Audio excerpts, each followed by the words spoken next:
3절부터 22절까지를 살펴보려고 합니다.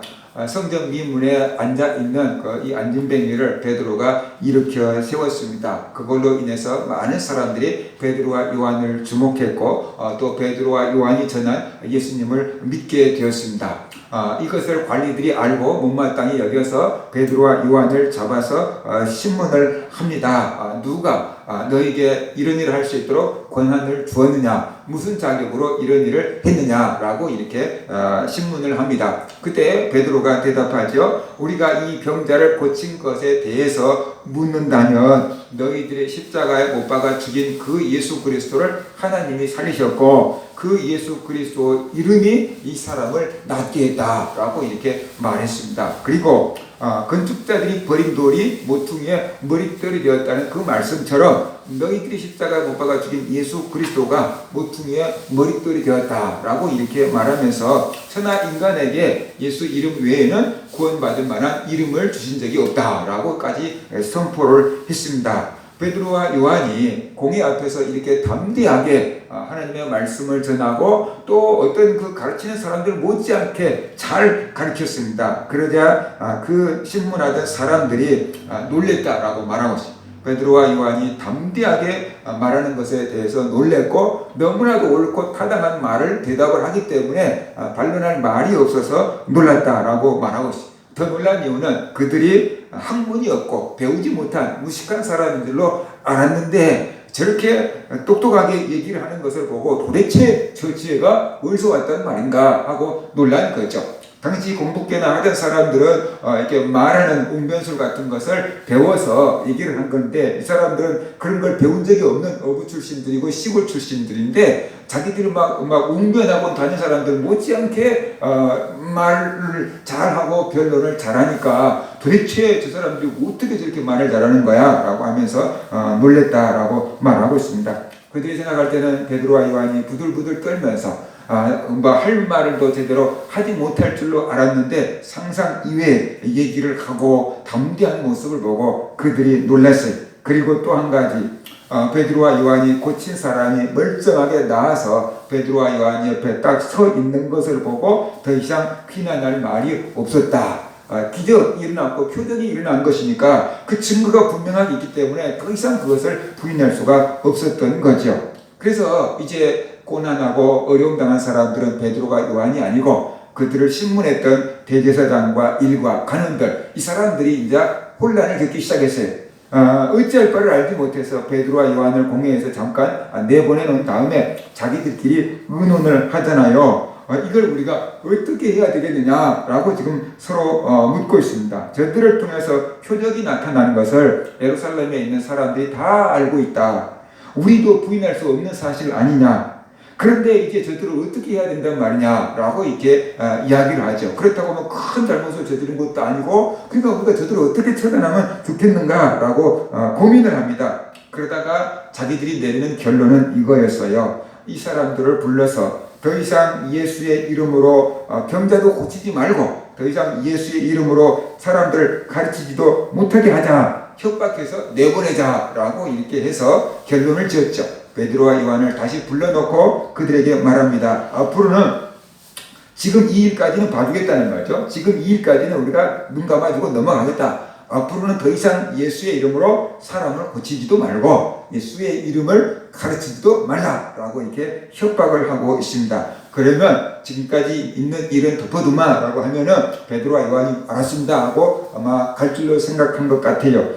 그런데 베드로와 요한이 그 말을 듣고 이렇게 반문을 하지요. 하나님 앞에서 너희의 말을 듣는 것이 옳은가? 하나님 말씀을 듣는 게 옳은가? 한번 판단해봐라 라고 이렇게 말하고 있습니다. 하나님 말씀이 더 옳으냐 너희 말을 듣는 게 더 옳으냐 라고 지금 이렇게 얘기하고 있는 게 뭐겠어요? 답은 정해져 있는 거잖아요. 당연히 사람 말보다 하나님 말씀을 듣는 게 더 옳다라는 답은 정해져 있는 거잖아요. 그러니까 베드로와 요한이 이렇게 말하고 있는 거예요. 당신들이 아무리 우리를 협박할지라도 우리는 하나님의 말씀에 순종할 수밖에 없습니다. 당신들의 말보다는 하나님의 말씀을 따를 수밖에 없습니다. 우리는 앞으로도 계속해서 예수의 이름으로 환자들을 고칠 것이고 예수의 이름을 전할 수밖에 없습니다. 그래서 우리는 보고 들은 것을 말하지 아니할 수 없습니다. 라고 지금 이렇게 대답을 하고 있는 거죠. 베드로와 요한은 너무나도 담대했습니다. 그리고 또 당당했습니다. 그리고 자기들이 어떻게 처신해야 될지를 분명하게 알고 이 사람들에게 지금 말하고 있는 거죠. 베드로와 요한 말을 가만히 들어보세요. 그것은 뭐냐 그러면은 예수의 이름으로 병자를 고치고 예수의 이름으로 사람들을 가르치는 것, 그것이 하나님의 말씀에 순종하는 거다라고 확신을 갖고 있는 거죠. 그래서 우리는 하나님의 말씀에 순종할 수밖에 없고 앞으로도 계속 예수의 이름으로 복음을 전할 수밖에 없다라고 지금 얘기하고 있는 거죠. 당신들이 아무리 복음을 전하지 못하게 막으려고 할지라도 우리는 하나님의 뜻에 순종할 수밖에 없습니다 라고 지금 말하고 있는 것입니다. 우리가 예수의 이름을 전하고 예수의 이름으로 기도하고 예수의 이름으로 복음을 전하고 그것이 전부 다 하나님의 뜻에 순종하고 있는 거다. 그러면서 우리가 알아야 되는 거죠. 하나님은 우리가 예수님의 이름을 마음껏 사용하기를 원하고 예수님의 이름을 많은 사람들에게 전하기를 원한다. 그렇지만 또 반대쪽 이스라엘 종교 지도자들 더 영적으로 본다면 악한 사탄의 세력들은 어떻게 하든지 우리가 예수의 이름을 부르지 못하게 하고 예수의 이름을 전파하지 못하게끔 막으려고 하는 영적으로 많은 방해들이 있다는 거죠. 우리는 영적인 방해들을 눈을 뜨고 볼 수는 없잖아요. 그렇지만 그 영적인 것들도 환경이나 제도나 법이나 사람을 통해서 예수의 이름을 전하지 못하도록 막고 있는 경우가 굉장히 많이 있다. 그것이 사람이 막고 있고 정부가 막고 있고 권력이 막고 있는 것 같지만 사실 그 배후에는 악한 것들에 의해서 그렇게 예수의 이름을 전하지 못하게끔 막고 있는 거다라고 우리는 영적으로 이해를 할 수가 있는 거죠. 그때나 지금이나 예수의 이름이 전파되는 것을 사탄은 원치 않습니다. 예수의 이름으로 병자들을 고치는 것을 사탄은 원치 않습니다. 그래서 이런 방법 저런 방법을 통해서 예수의 이름을 전하지 못하게끔 방해를 하고 있고 가로막고 있다. 그래서 오늘 영적인 두 세력 간의 전쟁이 있는 거죠. 그래서 하나님의 이 복음을 전하려고 하는 하나님의 어떤 영적인 세력과 그 다음에 그것을 방해하려고 하는 사탄의 영적인 세력 간의 싸움과 다툼이 계속되고 있고 그 속에서 우리가 어떤 선택과 결단을 하면서 살아가야만 된다는 것이죠. 우리는 하나님 편에 서야 돼. 베드로와 요한이 말한 것처럼 사람들의 말을 듣기보다는 하나님의 말씀을 따르는 그런 하나님 편에 서야 돼. 그것이 우리가 이렇게 설교하고 가르치고 들을 때는 당연한 거잖아요. 더 이상 이의제기할 수 없는 거잖아요. 그런데 환경적인, 여건적인, 현실적인 문제에서 본다 그러면은 우리가 하나님의 말씀을 따르기보다는 사람들의 말에 우리가 따를 때가 굉장히 많이 있다. 왜냐 그러면은 사람들의 말을 듣지 않으면은 그만큼 우리에게 주어지는 어떤 핍박이랄지 아무튼 이런 거 뭔가 압력이 있기 때문에 우리가 하나님의 말씀을 따르기보다는 사람들의 말을 따름으로 우리가 평안을 누리려고 하는 그런 모습들이 우리 안에도 있는 거다. 그래서 우리가 알아야만 되겠죠. 그래서 베드로와 요한은 정말로 그 대제사장과 관원들이 모여서 굉장히 위협적인 분위기 속에서 신문을 했고 복음을 전하지 못하게끔 핍박을 했음에도 불구하고 예수 그리스도의 이름을 자기들이 보고 듣는 것을 전할 수밖에 없다라고 이렇게 말하고 있습니다. 그건 어떻게 그런 대답을 할 수 있었겠어요? 핍박을 감수하겠다는 각오가 돼 있었겠죠. 우리들을 가두려면 가두고 우리들을 때리려면 때리고 우리는 어떠한 핍박도 달겨받을 준비가 되어 있다는 각오가 되어 있었기 때문에 아마 이렇게 담대하게 복음을 전할 수 있었을 것이다 라는 그런 생각을 하게 되는 거죠. 관리들은 베드로와 요한을 처벌하고 싶었어요. 얼마나 그들 눈에 가시처럼 보였겠습니까? 자기들의 말에 순순하게 따라주지 않고 지금 반역을 일으킨 것처럼 지금 대항하고 있잖아요. 그러니까 얼마나 화가 나겠어요. 저 아무것도 아닌 것들이 말을 안 들어. 막 이렇게 생각했죠. 괘씸한 놈 어떻게든지 처벌을 해야지. 이런 식으로 아마 생각을 했겠죠. 그래서 처벌을 하고 싶었는데 처벌을 하지 못하고 놓아줬다라고 말하고 있어요. 왜 처벌을 하지 못했는가? 백성들이 베드로와 요한이 행한 기적을 보고 하나님께 영광을 돌렸기 때문이다 라고 이렇게 말하고 있습니다. 그 나면서부터 안진병이 된 사람을 이렇게 세우니까 그 사람이 성전으로 들어가면서 뛰며 걸으면서 하나님을 찬양하니까 그를 알고 있는 사람들이 도대체 저게 어떤 일이야. 그리고 하나님께 영광을 돌렸던 거죠. 하나님이 기적을 행하셨구나. 하나님이 그 사람을 고쳐주셨구나. 그러면서 할렐루야 하고 하나님께 막 이렇게 영광을 돌렸거든요. 그런데 그 기적을 행한 그 주인공이라고 하는 베드로와 요한을 처벌하면은 백성들이 요즘 말을 하면 민심이 돌아설 수 있기 때문에 종교 지도자들이 그것을 무서워한 거죠. 오늘날 정치인들도 무서워하는 게 어떻게 해요? 여론이잖아요. 여론. 민심이 들끓는 그 여론 굉장히 무서워하잖아요. 그래서 어떻게든지 여론을 잠잠하게 만들려고 막 애를 쓰잖아요. 당시에도 정치인들이나 어떤 지도자들은 그 여론을 신경 쓰지 않을 수 없었어요. 그래서 백성들이 베드로와 요한이 행한 기적을 보고 하나님께 영광을 돌렸기 때문에 베드로와 요한을 처벌하고 싶었는데 처벌할 수가 없었다라고 지금 말하고 있습니다. 백성들은 베드로와 요한을 하나님의 사람으로 인정한 거죠. 하나님께서 저들을 통해서 이 기적을 일으켰다라고 생각을 하니까 저들이 하나님의 사람이야 라고 이렇게 믿고 따르게 되었고, 베드로가 가르치는 그 설교를 듣고 5,000명이나 되는 사람들이 회개하게 되었으니까 그 베드로에 비한 인기가 어떤 의미는 순식간에 절정에 이르게 된 거죠. 그런데 대제사장이 그 사람을 딱 잡아서 처단을 해봐요. 그러면 민심이 확 돌아서면 자기들도 정치적으로 큰 타격이 되기 때문에 베드로와 요한을 어쩔 수 없이 협박해서 내주었어요. 앞으로 예수의 이름을 전하지 또 가르치지 말라고 베드로 요한은 가르칠 수밖에 없다고 했는데도 불구하고 그러지 마! 그러면서 협박해서 내보냈다라고 이렇게 말씀을 하고 있습니다. 어떻게 베드로와 요한은 이렇게 담대할 수 있었을까? 어떻게 베드로와 요한은 이렇게 공의 앞에서도 복음을 전할 수 있었을까? 그 생각을 해봐요. 그런데 예수님이 이런 일이 있을 것을 미리서 아시고 이 마태복음 10장에서 이렇게 제자들에게 말씀하셨어요. 제자들을 두 명씩 짝을 지어서 전도하러 파송하시면서 예수님께서 이렇게 말씀하셨어요. 보라, 내가 너희를 보냄이 양을 이리 가운데로 보냄과 같도다. 그러므로 너희는 뱀같이 지혜롭고 비둘기같이 순결하라. 사람들을 삼가하라. 그들이 너희를 공회에 넘겨주겠고. 그러잖아요. 베드로와 요한이 지금 공회에 넘겨준 거잖아요. 그들이 너희를 공회에 넘겨주겠고 그들의 회당에서 채찍질하리라. 또 너희가 나로 말미암아 예수님 때문에 총독들과 임금들 앞에 끌려가리니 이는 그들과 이방인들에게 증거가 되게 하려 하심이라. 이 제자들이 총독과 임금들 앞에서 끌려가서 재판을 받게 되는데 예수님께서 그들을 못 지켜주는 게 아니고 그것이 복음을 전하는 방법이다라는 것, 그것이 총독들과 임금들 앞에 복음을 전하는 방법으로 사용될 거다라고 이렇게 말하고 있어요.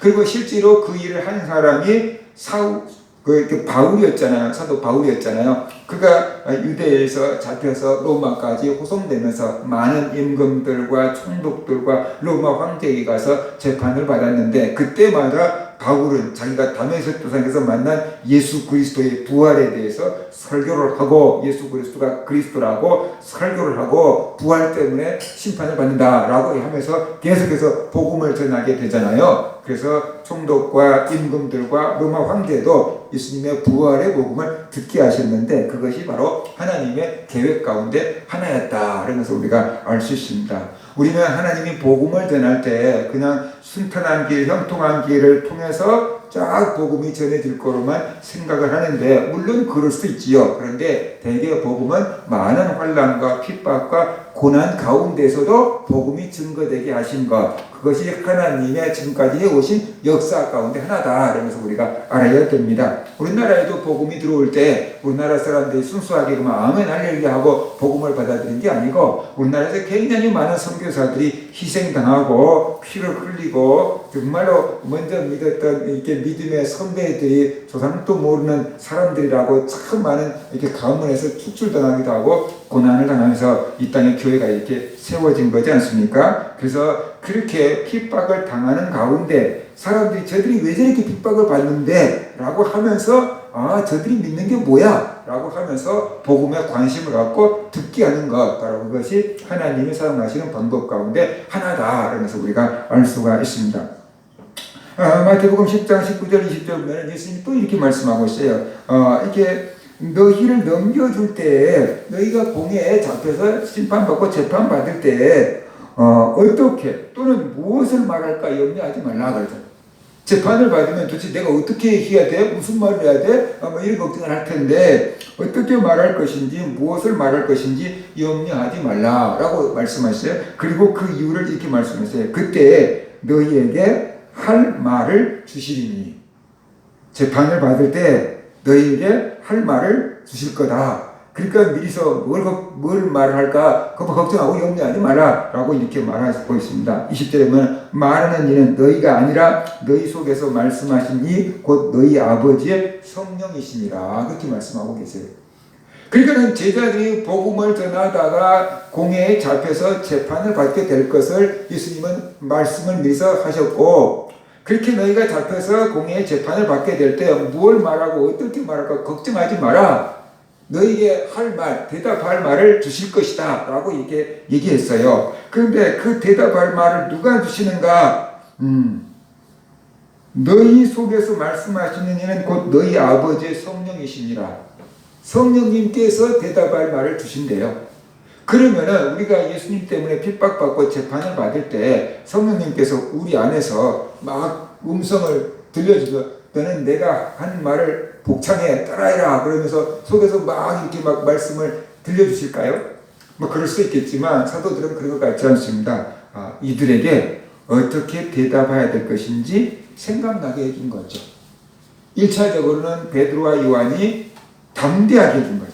그 위협적인 상황에서 두려워하지 않고 담대한 마음을 가질 수 있도록 성령님께서 그들에게 은혜를 베푸셨고, 그 다음에 베드로와 요한이 그들에게 정확하게 합당한 말로 복음을 전할 수 있도록 그 생각나게 해주신 분, 바로 그분이 성령님이었다. 그래서 우리가 알아야 됩니다. 베드로와 요한이 그들이 가지고 있는 지혜로, 그들이 가지고 있는 용기로 이렇게 재판장 앞에서 담대하게 복음을 전한 게 아니고 그들 속에 계신 성령님께서 이들을 이렇게 사용하신 거다. 그래서 우리가 알아야 되는 거죠.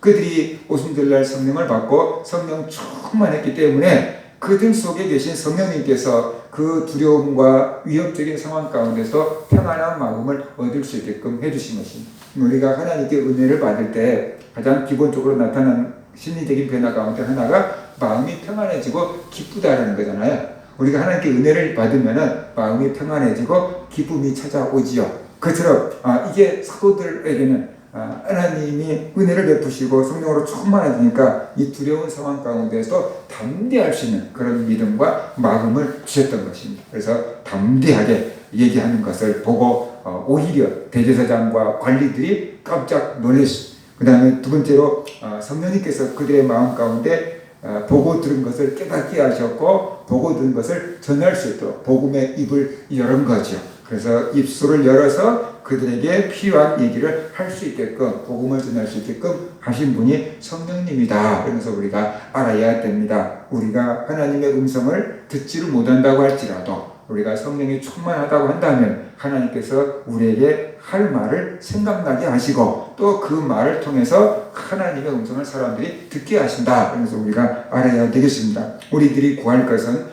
늘 성령 충만함인 것이죠. 그래서 사도들처럼 우리가 늘 성령으로 충만할 수 있게끔 해달라고 우리가 기도하고, 그 다음에 우리 속에서 역사하시는 성령의 그 역사를 우리가 느낄 수 있도록 좀 민감해질 필요가 있다는 거죠. 어떤 일이 있어도 우리가 둔감하면은 그것을 느끼지 못하잖아요. 근데 우리가 좀 민감하면은 그것을 금방 눈치챌 수가 있잖아요. 탄광에서요, 옛날에 탄광에서 그 석탄 같은 걸 캐낼 때 탄광에 일하러 들어가는 사람들이 이렇게 쥐를 잡아가지고 이게 세장 같은 데가 쥐를 잡아가고 이렇게 넣고 간대요. 그래서 그놈들을 지켜보면 그놈들이 가만히 있으면 탄광 이상이 없는 거고, 그놈들이 막 밖으로 막 도망치려고 막 야단을 치면은 이게 이상이 있는 거니까 막 튀어나온대요. 사람들보다 그것들이 먼저 안 되는 거예요. 이게 갱에 무너질 건지 안 할 건지 사람들은 막 공사하고 있으니까 모르는데 이놈들은 이게 훨씬 더 발달돼 있어가지고 그걸 벌써 알고 막 도망가려고 하니까 그 쥐들이 막 난리가 없어서 치면은 이게 갱도가 이상하다 하고 이게 막 도망쳐 그걸 보는 거죠. 그 사인을 보려고 쥐를 잡아가지고 이제 들어간다라고 해요. 미생물들도 사람들보다 훨씬 더 예민한 것이 있어요.